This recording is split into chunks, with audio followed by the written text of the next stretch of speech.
Have you ever wondered how to set up and install a Homelab server using proxmox? It can seem like a daunting task, but fear not, it's a process that can be broken down into manageable steps.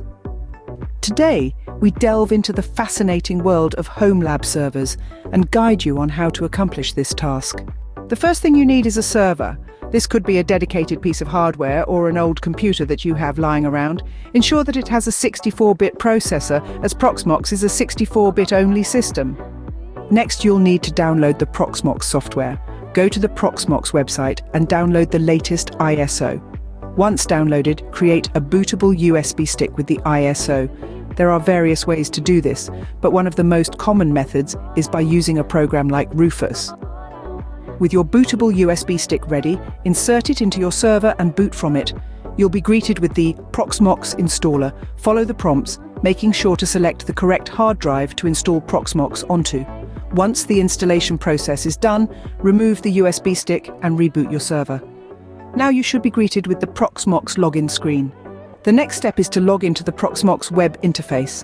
On another computer, open a web browser and type in the IP address of your server.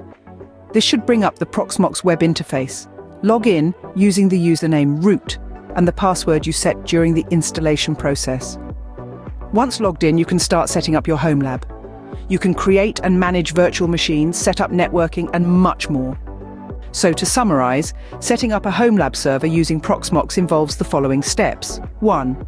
Find a suitable server with a 64-bit processor. 1. Download the proxmox software and create a bootable USB stick. 1. Install proxmox onto your server. 1. Log into the proxmox web interface and set up your Homelab. Remember, setting up a Homelab server using proxmox is not as daunting as it seems.